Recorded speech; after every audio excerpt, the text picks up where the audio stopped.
요한복음 2장 1절로 11절의 말씀입니다. 다 같이 찾았으면 합독으로 한 목소리로 읽도록 하겠습니다. 다 같이 읽겠습니다. 시작. 셋째 날 되던 날에 갈릴리 가나에 혼례가 있어 예수의 어머니도 거기 계시고 예수와 그의 제자들도 혼례의 청함을 받았더니 포도주가 떨어진지라. 예수의 어머니가 예수에게 이르되 저들에게 포도주가 없다 하니 예수께서 이르시되 여자여 나와 무슨 상관이 있나이까? 내 때가 아직 이르지 아니하였나이다. 그의 어머니가 하인들에게 이르되 너희에게 무슨 말씀을 하시든지 그대로 하라 하시니라. 거기에 유대의 절 예식을 따라 두세 통 드는 돌 항아리 6이 놓였는지라. 예수께서 그들에게 이르시되 항아리에 물을 채우라 하신즉 아귀까지 채우니 이제 떠서 연회장에 갖다 주라 하심에 갖다 주었더니 연회장은 물로 된 포도주를 맛보고도 어디서 났는지 알지 못하되 물 떠온 하인들은 알더라. 연회장이 신랑을 불러 말하되 사람마다 먼저 좋은 포도주를 내고 취한 후에 낮은 것을 내거늘 그대는 지금까지 좋은 포도주를 두었도다 하니라. 예수께서 이 첫 표적을 갈릴리 가나에서 행하여 그의 영광을 나타내심에 제자들이 그를 믿으니라. 살아계신 하나님 아버지 감사합니다. 오늘 우리에게 귀한 주의를 허락해 주시고 하나님 말씀을 저희들에게 허락해 주신 것을 감사합니다. 오늘 저희들에게 드려지는 이 주시는 말씀을 저희들이 하나님의 음성으로 듣게 하시고 그 말씀을 따라서 하나님께서 우리에게 무엇라고 말씀하시는지 들을 수 있도록 하나님 귀를 열어주시기를 기도합니다. 오늘 주실 말씀을 기대합니다. 예배의 시종을 줄 때 의탁할 때에 우리 주 예수의 이름으로 감사하며 기도했사옵나이다. 아멘.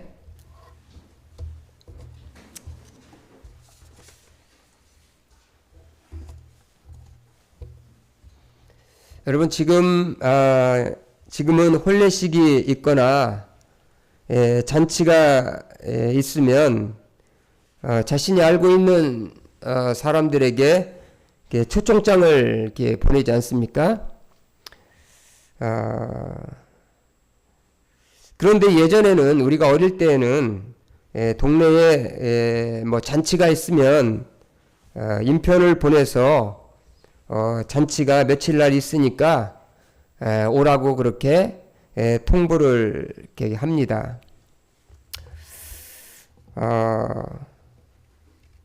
예전에는 참 먹고 살기 힘든 그런 시절에는 동네 잔치가 그동안 먹지 못한 기름진 음식을 먹고 그런 즐기는 그런 시간으로 그렇게 생각을 했어요.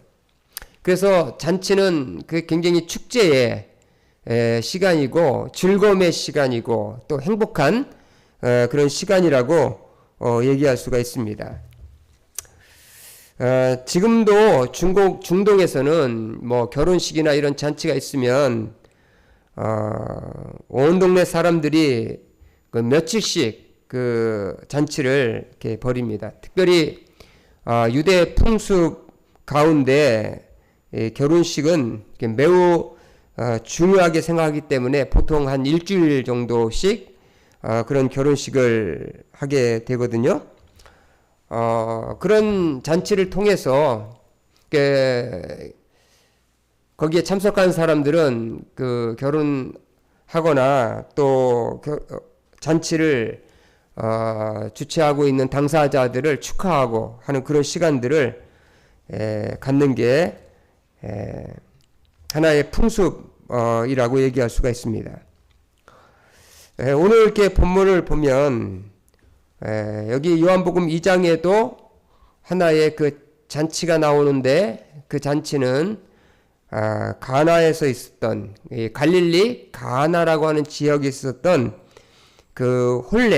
혼인 잔치라는 것을 우리가 보게 됩니다.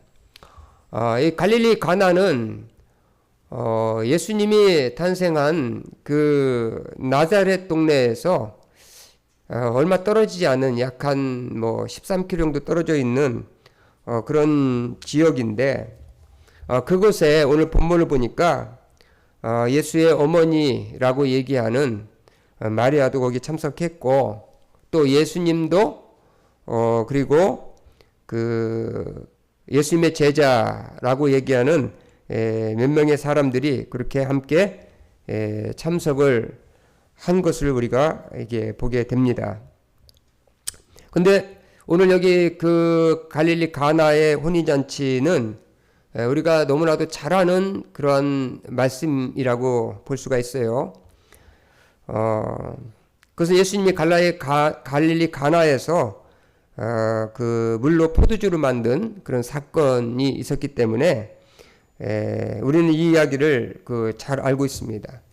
그런데 오늘 우리는 이 말씀을 그냥 갈릴리 가나에서 혼인잔치가 있었다, 그곳에서 포도주가 부족해서 예수님이 물로다가 포도주를 만든 어떤 기적의 장소다라고 그렇게 생각할 수 있을지 모르겠지만은, 오늘 이 요한복음에 기록된 갈릴리 가나의 사건은 여러분 물로 포도주를 만든 그 사건 이상을 뛰어넘는 그런 의미를 담고 우리에게 말씀하고 있다는 것을 우리는 생각을 해봐야 합니다. 그래서 여기 갈릴리 가나의 이 이야기를 우리는 하나씩 이렇게 물어가면서 우리가 궁금증을 가지고 좀 대할 필요가 있습니다. 왜냐하면 참 이상한 말씀들이 좀 많이 나와 있고, 또 우리가 생각하기에 전혀 예상 밖의 일들도 많이 일어나고 있는 것을 우리가 보게 된다는 겁니다. 여기 보면 마리아는, 예수의 어머니는 초대받았다는 얘기가 없었고 그냥 거기 계셨다라고 말하고 있고, 예수님은 청함을 받았다 그렇게 말을 하고 있는 것을 보게 됩니다. 여러분, 그냥 참석한 거하고 청함 받는 거하고는 굉장히 차이가 있다는 겁니다. 그래서 우리가 이런 예수님이 이런 가나 혼인잔치에 초청되어서 참여되었다. 사실 예수님은 당시에 그렇게 유력한 인사는 아니었습니다.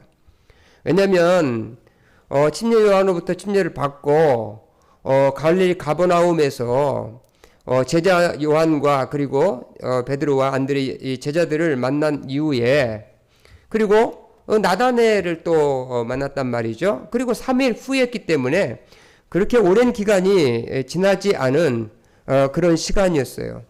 유명 인사가 아니었음에도 불구하고 오늘 요한은 예수님이 갈릴리 가나 혼인잔치에 초청을 받았다라고 그렇게 이야기를 하고 있다는 겁니다. 이것은 굉장히 중요한 의미를 가지고 있습니다. 예수님이 잔치에 초청을 받았다라는 겁니다. 잔치에 초청을 받았다.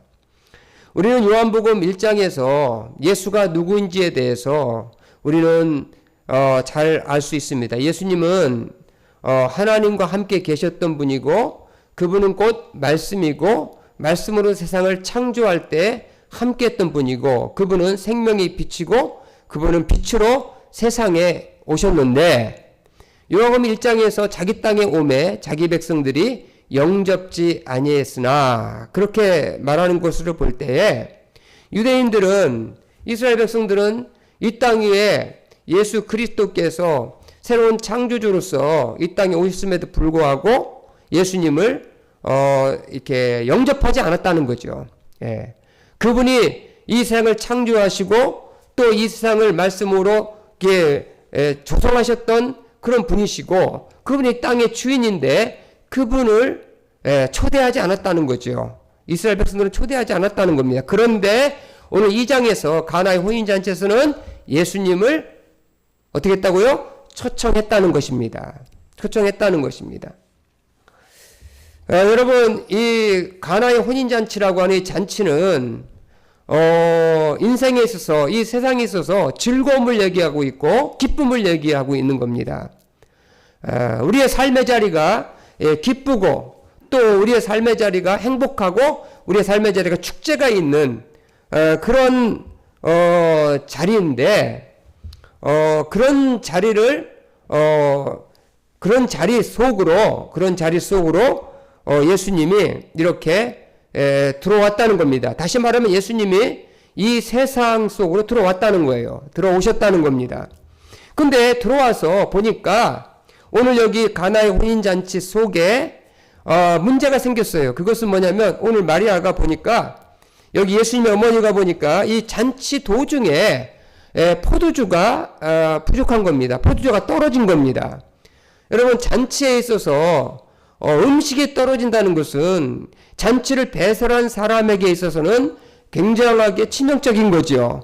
음식이 모자른다는 것은 있을 수가 없는 겁니다. 이건 수치를 당하는 일이기 때문에 잔치를 벌이면 항상 사람들이 많이 얘기하지 않습니까? 잔치가 있으면 음식을 넉넉하게 준비하라, 그렇게 말하잖아요. 그렇죠? 사람을 초대해놓고 음식이 부족하다?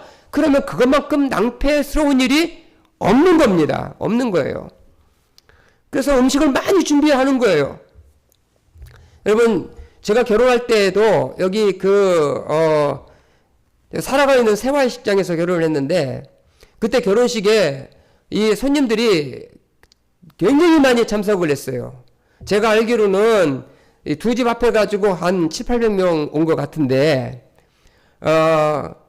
정말 나중에 이야기 듣기로는 그 음식 되느냐고 식당에서 굉장히 애먹었다고 한 얘기를 들었어요.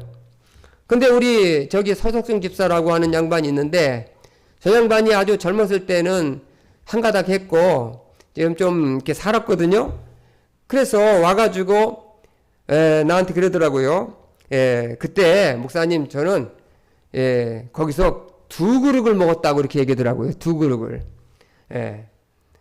그 많은 사람들이 음식 내기도 힘든 상황에서 자기 2그릇 먹어서 거기 일 보는 사람이 그랬대요. 뭐라 그랬냐면, 도대체 쟤는 누구냐고. 도대체 쟤는 누구냐고 그랬더니 우리 큰처남이 그냥 놔두라고 그랬다고 서집사가 얘기를 하더라고요. 술 잔뜩 먹고 와가지고 그렇게 하고 있으니까. 예식에 있어서 이런 잔치에서 음식이 부족하다는 것은 얼마나 이게 잔치를 배설한 사람들에게 이게 난감한 일이 아닐 수가 없다는 겁니다. 그런데 오늘 여기 가나의 혼인잔치에 결혼식이 있었는데 도중에 포도주가 떨어진 거예요. 이 포도주라고 하는 것은 잔치에 있어서 영을 돋는 데 있어서 굉장히 중요한 음료로 얘기할 수가 있는데, 이게 떨어지면, 이게 없으면 잔치는 거기서 끝나는 거죠. 이것은 굉장히 참 심각한 문제가 아닐 수 없다는 겁니다. 그리고 또 여기서 우리가 살펴볼 수 있는 것은 뭐냐면, 이 잔치에 포도주가 떨어졌는데 왜 마리아가 예수님에게 다짜고짜 포도주가 떨어졌다고 그렇게 예수님한테 얘기했느냐라는 것입니다. 예수님은 그 잔치의 주인도 아니죠. 주인도 아니는데 포도주가 떨어졌다고 얘기를 하고 있다는 겁니다.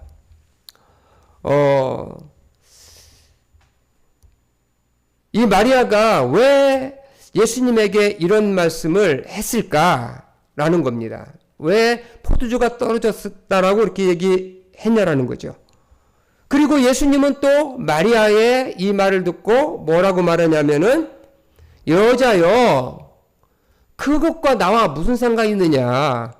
포도주가 떨어진 것과 나와 그게 무슨 상관이 있느냐? 그렇게 하면서 예수님이 굉장히 매몰차게 차갑게 냉대하면서 이야기를 했다는 겁니다.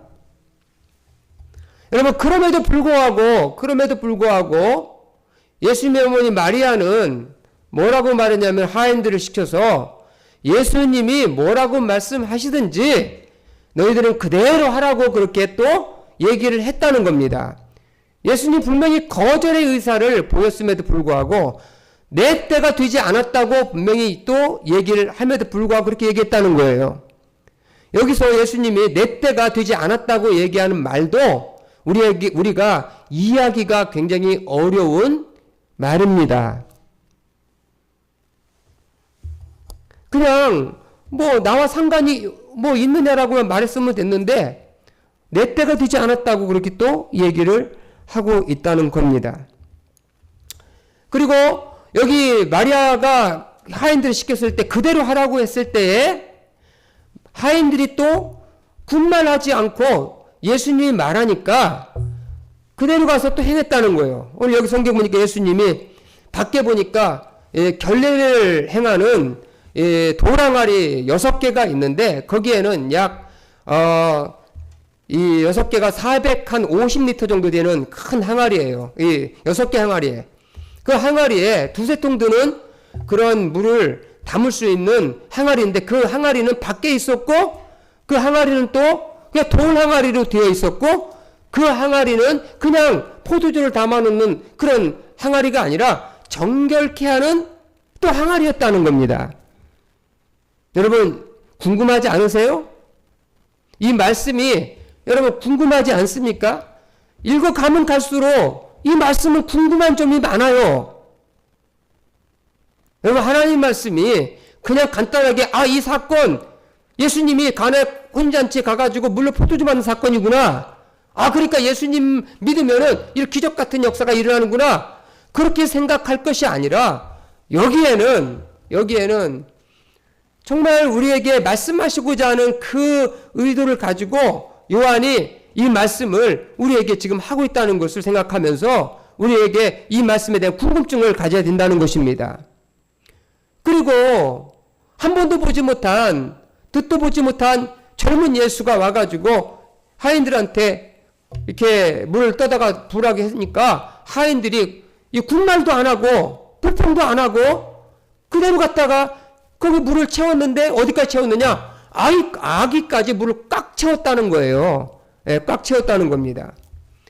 이제 그러고 난 다음에 예수님께서 하인들에게 말하기를, 종들에게 말하기를 이걸 떠다가 연회장에게 갖다 주라. 그렇게 이야기를 했는데 연회장이 그것을 맛보고 난 다음에 그 포도주가 어디서 났는지 알지 못했다라는 성경 말씀도 또 여기 있어요. 그런데 또 요한은 코멘트를 달기를 뭐냐면 떠다 준 사람들은 알더라. 또 그렇게 또 코멘트를 또 달고 있단 말이죠. 그리고 연회장이 먹고 난 다음에 맛이 좋으니까 가서 신랑한테 뭐라고 말합니까? 신랑에 가가지고 신랑을 오라고 그래가지고 신랑을 칭찬하잖아요. 보통 사람들은 잔치를 배설하고 나면 보통 사람들이 취하기 전에 맛이 좋은 포도주를 내는 것이 상책이고 그리고 통상적으로 뒤에 이제 취하면 이제 감각을 잃으니까 찌꺼기 같은 거를 내는 것이 이게 일반적인 사람들의 세상의 어떤 이치인데 아니요 당신은 어떻게 이렇게 좋은 거를 나중까지 이렇게 보관해 놓았냐라고 그러면서 연회장이 이 신랑을 칭찬을 하고 있다는 겁니다. 그리고 또 이 말을 통해서 여기 성경을 보니까 예수님이 갈릴리 가나에서 이 첫 번째 표적을 통해서 그의 영광을 나타내셨고 또 제자들은 믿었다. 무슨 영광을 나타내셨고 제자들은 무엇을 믿었느냐? 여러분 이 하나님의 말씀이 그냥 이야기로서 끝나는 게 아니라 여기서 우리에게 오늘 말씀하고 있는 진리가 있다는 겁니다. 요한은 이것을 오래전에 있었던 사건을 이 요한복음이 기록될 때는 예수님을 만난 지 약 50년이 훨씬 더 지난 후에 이거를 AD 80년경, 90년경 정도 가까이 될 때 이걸 기록을 했거든요.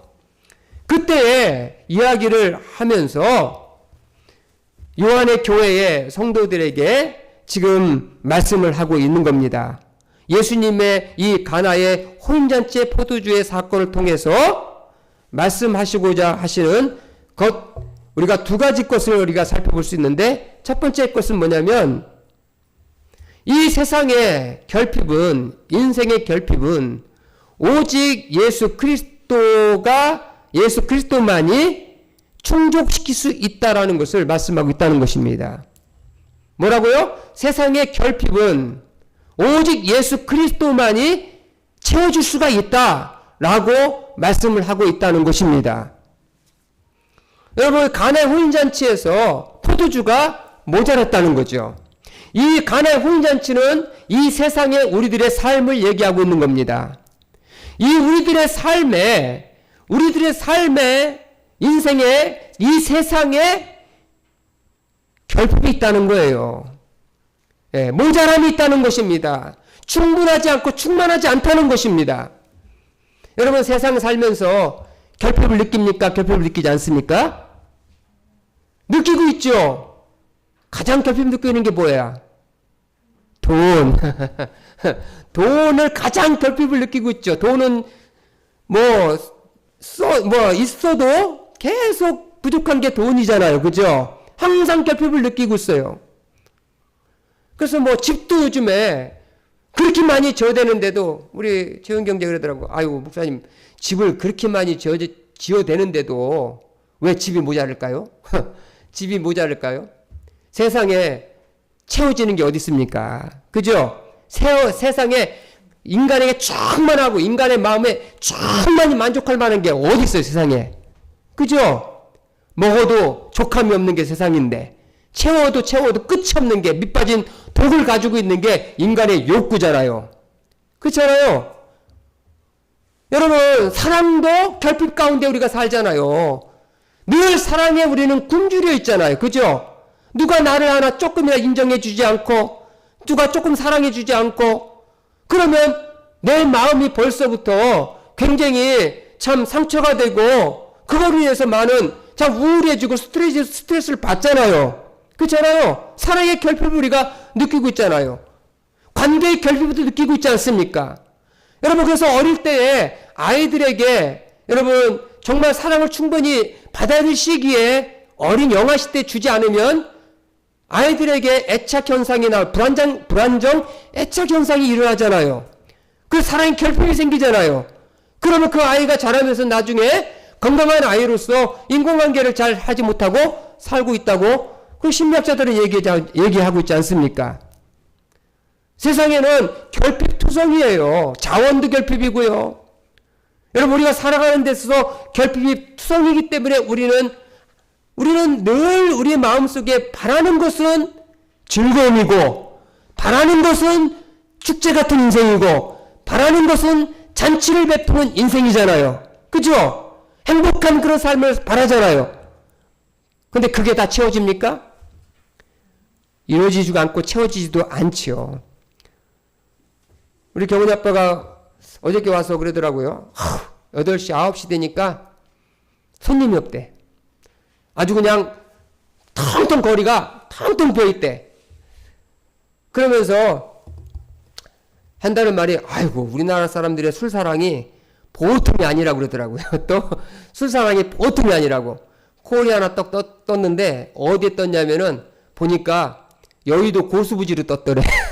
그러니까 식당에서 못 먹으니까 어디로 갔느냐, 다들 한강으로 다 가가지고 거기서 술을 먹고 있다는 거예요. 여러분, 세상에는 이 결핍을 채울 만한 것이 별로 없어요. 그런데 오늘 여기 가나의 혼인잔치에서 우리에게 말씀하고 있는 것은 뭐냐면, 인생의 그 공허한 결핍을 채울 수 있는 것은 오직 예수가 우리의 삶에 초청되어야만 한다. 아멘?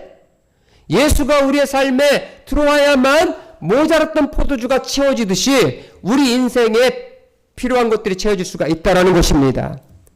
여러분, 요한복음은 무엇을 얘기하고 있냐면, 이 세상이 죄악으로 인해서 결핍투성이고 정말 풍성하지 않고 온전하지 않는 세상에 창조주이신 예수 그리스도가 이 땅에 들어오셔서 이 땅에 오셔서 그 결핍된 것을 만물을 충만케 하시는 자가 오셔서 그분이 충만하게 채워져야만 세상이 제대로 된 세상으로 돌아갈 수 있다라는 것을 요한복음은 우리에게 말씀하고 있는 것입니다. 아멘?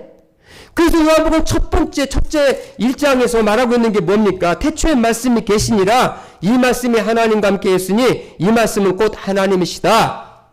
그가 태초에 하나님과 함께 계셨고 만물이 그로 말미암아 지은 바 되었으니 지은 것이 하나도 그가 없이 된 것이 없느니라. 그 안에 생명이 있었으니 생명은 사람들의 빛이라.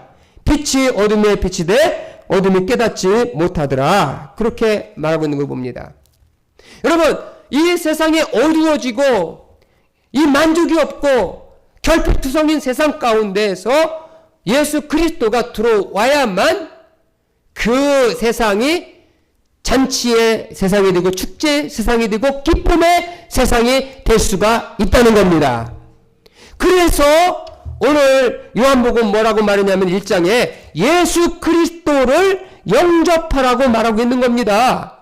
요한복음에 여기 성경에 이렇게 말했습니다. 10절에 보면 그가 세상에 계셨고 세상은 그로 말미암아 지은 바 되었으되 세상은 그를 알지 못하였고 자기 땅에 오매 자기 백성이 영접지 아니했으나 영접하는 자 곧 그 이름을 믿는 자들에게는 하나님의 자녀가 되는 권세를 주셨다.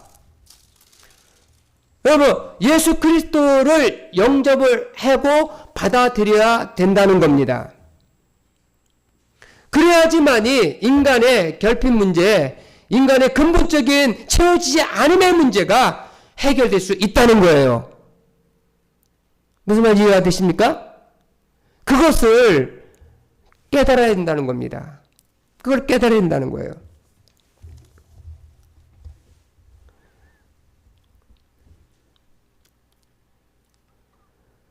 두 번째로 얘기하고 있는 게 뭐냐면, 오늘 요한은 이 말씀을 통해서 이 세상의 변화, 인간의 변화는 오직 예수 그리스도가 우리의 삶의 자리에 초청되어야만 인간의 변화와 이 세상의 변화가 가능하다고 그렇게 말씀하고 있다는 겁니다. 예수님이 들어오셔야만 그분이 빛으로서 세상의 빛으로서 생명의 빛으로서 들어오셔야만 이 세상이 제대로 창조의 원리 가운데 제대로 돌아갈 수 있게 된다는 것을 말씀하고 있다는 겁니다. 오늘 여기 보면 여기 가나의 혼인잔치 중에 이 중요한 사건 중에 포도주의 사건이 나옵니다. 포도주가 뭘로 물이 뭐를 변합니까? 물이 포도주로 변하는 거예요. 물이 포도주로 변하는 사건입니다. 이것은 하나의 뭘 얘기하고 있냐면 변화를 얘기하고 있는 거예요. 예수 그리스도께서 오심으로 말미암아 세상이 변화되고 인간이 변화된다는 것을 말하고 있는 겁니다. 예수 그리스도가 들어가야 변화가 될 수 있다는 것을 말씀하고 있다는 겁니다. 그래서 예수님은 마태복음에서나 마가복음에서 뭐라고 말씀했습니까? 새술은 새 부대에 넣어야 된다고 그렇게 말씀했어요. 이 말은 무슨 말씀이냐면 그동안에 유대인들이 믿고 있었던 그들이 관습이나 그들이 풍습이나 그들이 믿고 있었던 행하고 있던 그런 삶의 스타일 가지고서는 하나님이 원하시고 계시는 그런 세상의 대안을 만들어낼 수가 없다라는 거예요. 유대인들이 가지고 있었던 그 율법을 지키는 의식이라든지 그들이 갖고 있던 종교의식이라든지 예배의식이라든지 이런 것을 가지고서는 새로운 세상을 하나님이 원하셨던 그런 새로운 세상을 만들 수도 없고 그것을 만들어 나가는 새로운 사람도 변화시킬 수가 없다라고 말씀하고 있다는 겁니다. 그래서 오늘 여기 나오는 이야기들 가운데에서 물을 갖다가 넣으니까 물이 변화해서 포도주가 되었다는 거예요. 이거는요 이거는 인간의 힘으로 불가능한 일입니다. 여러분, 물이 H2O가 CH3 이게 알코올로 이게 변한다는 것은 상온에서 불가능한 일이에요. 다시 말하면 세상이 변화되는 것, 우리 인생이 바뀌고 변화되는 것은 우리가 조금 무슨 지식을 가지고 있다고 해서, 우리가 좋은 풍습을 가지고 있다고 해서, 우리가 조금 조금 더 윤리나 도덕이 가지고 산다고 해서 변화되거나 세상이 바뀌어지는 것은 결코 아니고, 근본적인 변화는 예수 그리스도가 이 세상에 들어와야 되고, 그리고 예수 그리스도가 우리의 삶에 초청돼서 들어와야 된다. 아멘? 그래야지만이 세상이 변화될 수가 있다는 겁니다. 여러분, 이 변화된 물을 떠다가 연회장에 갖다 주라고 했을 때 연회장이 그 맛을 보고 참 놀랬잖아요. 전혀 맛보지 못했던 그런 포도주를, 그 맛을 이 연회장이 경험을 한 겁니다. 연회장은 누굽니까? 연회장은 음식을 테스트하고 그 음식에 대해서 관장하는 사람이 연회장이잖아요. 근데 그 연회장이 그 물이 변해서 포도주가 된 그걸 떠다가 갖다 주니까 그걸 맛보고 난 다음에 놀랬다는 겁니다. 아, 이런 맛. 전혀 느껴보지 못했던 그 맛을 경험했다는 거예요. 여러분, 여기서 이 두세 통 드는 돌 항아리는 여기서 뭐라고 말합니까? 이 돌 항아리는 그냥 돌 항아리가 아니라 유대인들이 정결 예식을 할 때 쓰는 그런 돌 항아리예요.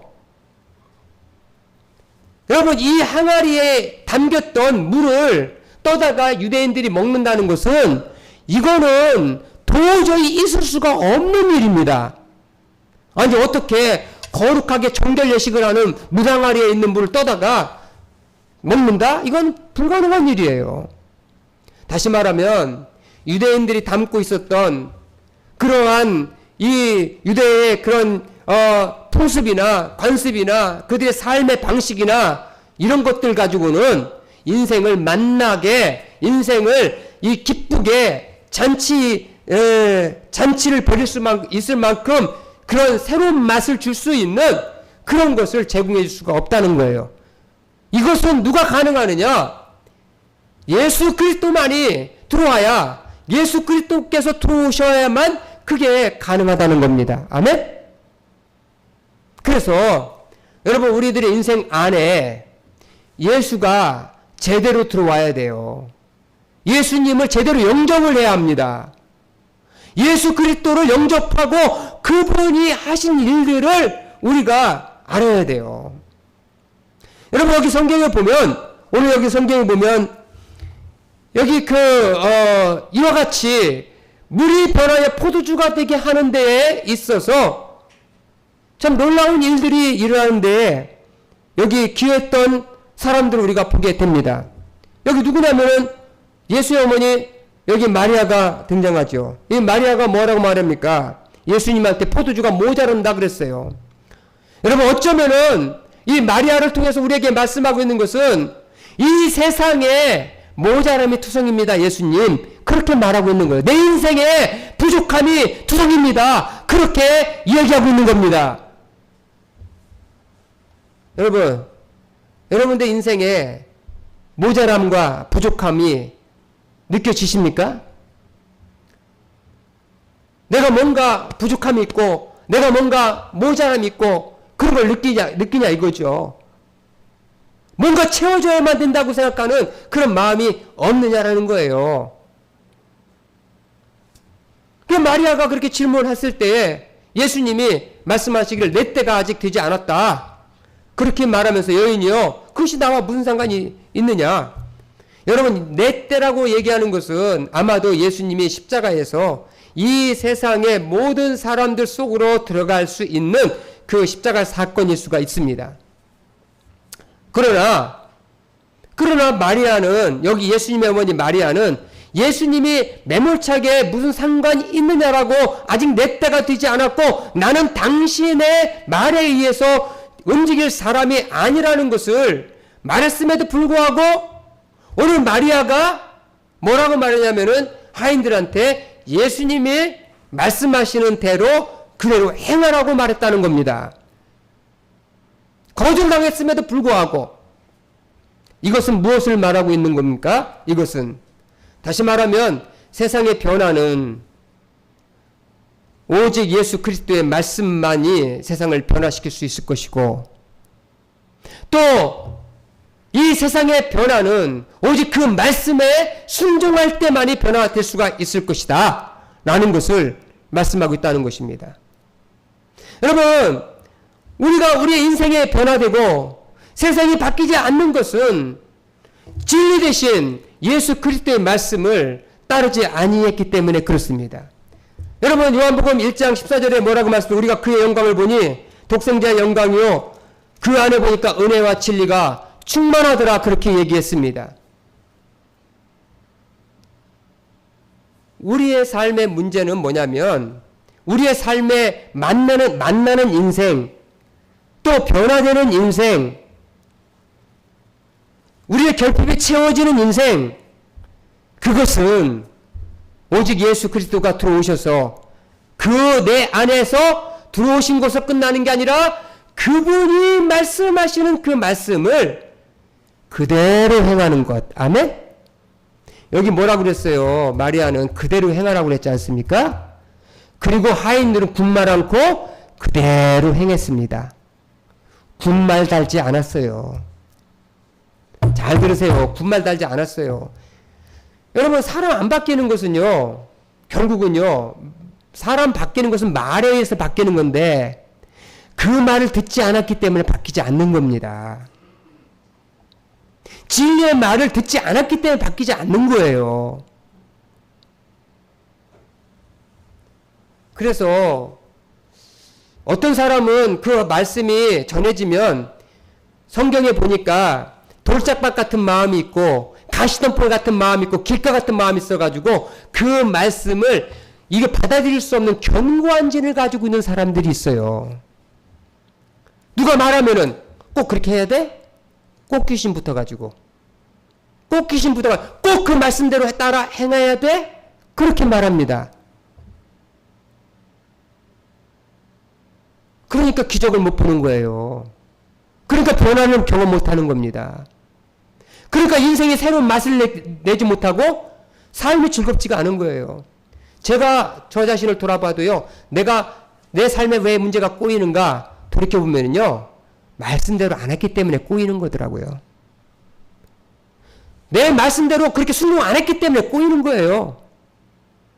집안에서 남편이 얘기를 했는데 아내가 퉁명스럽게 말하면서 꼭 그렇게 해야 돼?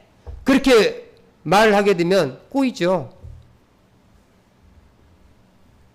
서로 갈등이 생기는 겁니다. 그런데 하나님께서 말씀하시기를 아내는 남편에 복종하라, 순종하라 라고 했으면 그 말씀대로 하면 되는데 인간 안에는요 거역의 영이 있기 때문에 안 합니다. 영접하라고 했는데 영접하지 않았다고 그랬잖아요. 왜 영접하지 않았습니까? 빛보다 어둠을 더 사랑했기 때문이라고 그랬어요. 그 안에 어둠이 있기 때문에 그렇다고 했습니다. 생명의 빛이 왔음에도 불구하고 그 생명의 빛을 사람들이 받아들이지 않았기 때문에 영접하지 않았기 때문에 사람들이 변하지 않는 겁니다. 요한복음의 핵심이 뭔지 아세요? 요한복음 두 가지예요. 풍성한 삶과 하나는 변화입니다. 아멘? 요한복음 3장에서도 변하고 요한복음 4장에서도 변하고 요한복음 15장에서도 풍성한 삶이고 요한복음 10장에서도 양으로 풍성한 삶을 얻게 하기 위해서 보내셨다고 말씀했어요. 그럼에도 불구하고 세상 사람들은 여기 연회장과 같이 이 포도주가 어디서 왔는지 알지 못했다고 그랬습니다. 그러니까 엉뚱한 사람 붙잡고 칭찬하는 겁니다. 예? 연회장이 누굴 불렀어요? 이 하인들을 불러다가 물어봤어야 될 거 아닙니까? 이 포도주가 어디서 왔냐고 물어봤어야 될 거 아니에요. 그죠? 누구한테 갔습니까? 이 연회장은 신랑을 불렀잖아요. 신랑. 결혼식에 바빠 취해 있는 신랑을 불렀어. 신랑이 뭘 합니까? 모르잖아요. 그죠? 여러분 코끼리 뒷다리 잡듯이 그렇게 인생을 이 신앙생활하는 사람들이 많아요. 여러분 기둥 붙잡고 눈먼 봉사가 눈먼 사람이 이거는 코끼리 다리인가 보다 그렇게 생각하는 사람들이 많다는 겁니다. 그런데 오늘 성경 본문을 보면 뭐라고 말했어요?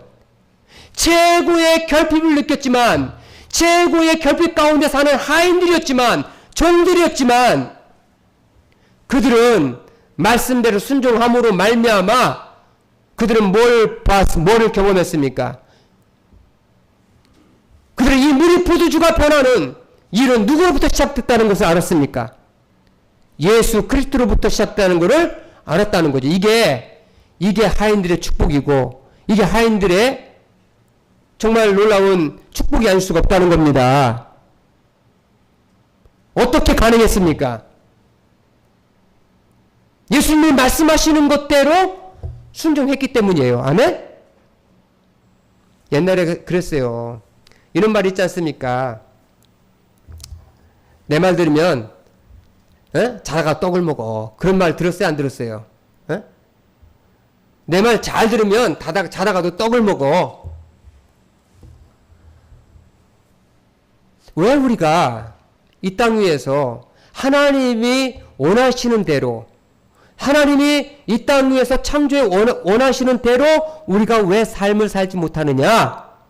그것은 말씀을 모르기 때문이고 그리고 왜 내가 그 말씀의 대로 우리가 변화된 포도주와 같은 세푸대 담으라고 했는데 포도와 같은 삶을 못 사느냐? 그 이유는 그 말씀대로 순종하지 않았기 때문입니다. 아멘? 그리고 그 순종하는 데에는 뭐가 따르느냐? 거기에는 반드시 믿음이 따르는 겁니다. 믿음이 있어야 돼요. 오늘 마리아가 예수님이 거절했음에도 불구하고 가서 시키는 대로 하라고 말씀하는데 그대로 하라고 얘기하는 것은 이것은 불가능한 상황이지만 이 거절된 상황이지만 네가 그 말씀대로 믿으라 라는 거예요. 믿으면 기적을 보리라는 것입니다. 여러분 한동대학교 설립한 김영길 총장이 여러분 미국에서 나사에서 근무했던 재료공학 박사가 아닙니까? 그분이 처음에 자기 부인을 따라서 교회 가자고 그래서 교회 갔는데 가장 자기가 믿어지지 않는 말씀 가운데 하나가 있었는데 바로 오늘 말씀이더라는 겁니다. 요한복음 2장의 말씀이더라는 거예요. 물이 어떻게 포도주로 변할 수 있느냐? 내가 재료공학자인데 이거는 도저히 과학적으로 불가능한 일이다. 그런데 가능한 게 있더라는 거죠. 어떻게 가능하냐? 예수님이 만약에 하나님이시고 그분이 창조주시고 그분이 세상을 만드신 분이라면 그분의 능력이라면 가능하다라는 거죠. 그래서 다른 거로는 이 세상의 과학으로는 불가능하지만은 믿음으로는 가능하다. 그래서 믿었다는 거예요. 그랬더니 자기 인생에 불가능한 일들이 일어났다는 거죠. 불가능한 일들이 일어났다는 겁니다. 그리고 자기 인생이 바뀌고 변화되었다는 겁니다. 여러분, 오늘 이 가나의 혼인잔치의 이 사건을 우리가 보면서 옛것, 옛사람, 옛 관습, 옛날의 율법, 옛날의 그 관례, 그런 것에 빠져 있었던 유대인들이 변화되는 것은 이 땅에 오신 예수. 왜 예수가 이 땅에 오셨느냐? 예수님이 이 땅에 오신 이유는 바로 그 옛날 것 가지고는 불가능하기 때문에, 생명의 삶이 불가능하기 때문에 예수님이 이 땅에 와서 새로운 창조를 예수님이 시작을 하셨다는 것을 요한복음은 말하고 있는 거예요. 아멘? 그래서 예수님을 영접하면 성경에 뭐라고 말씀합니까? 사도 바울은 고린도서 5장 17절에 말하기를 누구든지 그리스도 안에 있으면 새로운 피조물이라 이전 것은 지나갔으니 보라 새 것이 되었도다. 사도 바울은 그렇게 얘기했습니다. 여러분, 예수 믿는 사람, 예수 그리스도를 영접하고 예수 그리스도가 그 안에 들어오고 그 예수 그리스도를 믿음을 통해서 예수 그리스도의 말씀을 믿고 그대로 행함으로 말미암아 새로운 사람이 되고 그 사람 새로운 피조물이 되어서 새로운 삶의 방식으로 삶을 살아가게 될 수 있다라고 그렇게 말씀하고 있다는 겁니다. 이게 기독교의 핵심이에요.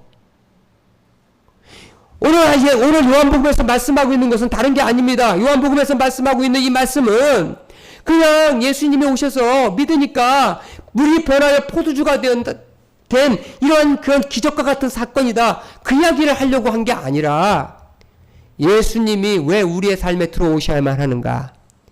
예수님이 왜 나의 삶에 들어오셔야만 하는가? 그분을 왜 내가 초청을 해야 되고 그분을 왜 내가 영접을 해야 되는가? 아멘?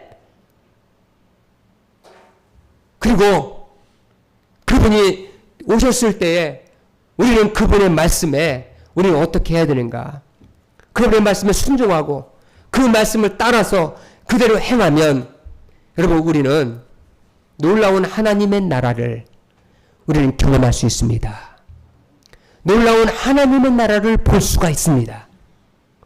이제 3장에서 말하는 그 말씀 있지 않습니까? 하나님의 나라를 네가 볼 수가 있고 네가 하나님의 나라를 들어갈 수가 있다. 그렇게 얘기했어요. 그것은 다른 게 없습니다. 예수가 여러분들 삶에 오셨습니다. 아멘? 그리고 예수님이 말씀하십니다. 그리고 그 예수 그리스도의 그 말씀에 시키는 대로 하라는 대로 내가 순종해야 되겠다. 내가 그 순종하면 내 인생이 변화되고 그리고 나는 새로 맛을 내는 사람으로 살 수 있을 것이다. 아멘? 그거를 말씀하고 있는 거예요. 여전히 과거에 이 그대로 그 맛을 가지고 인생을 살아가는 그 사람들이 있어요. 그런 사람들은 오늘 새술은 새푸대에 담듯이 예수 그리스도를 여러분들 삶에 모셔드리고 초청하고 그리고 예수 그리스도를 통해서 그분의 말씀하시는 말씀을 순종하고 그 말씀을 따라서 믿을 때에 예수 그리스도께서 영광에 드러나시고 그리고 제자들은 그 믿음을 통해서 세상에 놀라운 변화를 이루는 삶을 살게 되었다는 것입니다. 하나님은 여러분들을 그냥 한 사람의 믿음의 사람으로 보는 게 아니라 변화되어서 하나님의 나라를 이뤄갈 사람들로 하나님은 보고 있다는 사실을 기억하시길 바랍니다. 아멘? 그러므로 우리의 삶의 장으로 예수가 들어올 수 있도록 그리고 예수님을 초청하는 영접하는 여러분 되시기 바랍니다. 영접하는 자, 곧 그 이름을 믿는 자들에게는 하나님의 자녀가 되는 권세를 주셨으니 할렐루야, 아멘. 기도하겠습니다. 살아계신 하나님 아버지, 요한복음 2장 가나의 혼인잔치를 통해서 예수 그리스도께서 왜 우리의 삶의 자리에 오셔야만 하는지, 왜 예수님께서 우리의 결핍의 자리에 오셔야만 하는지, 그리고 우리의 종교나 우리의 관습이나 우리의 옛 사람의 모습에서 우리가 왜 변화되어야만 하는지 오늘 말씀해 주신 것을 감사합니다.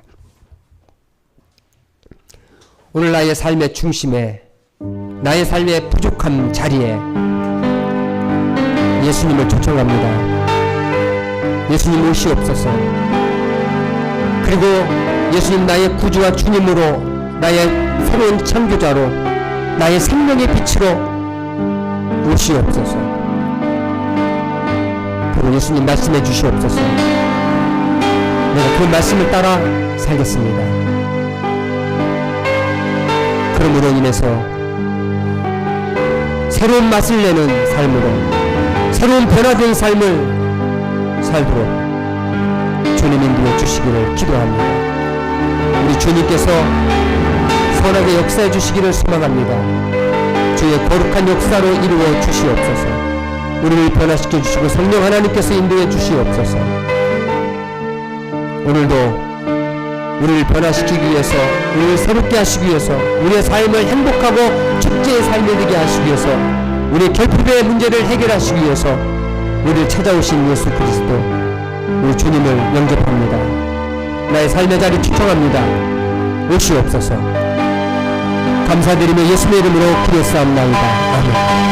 오늘 이 찬송 부르면서 이런 마음 가지고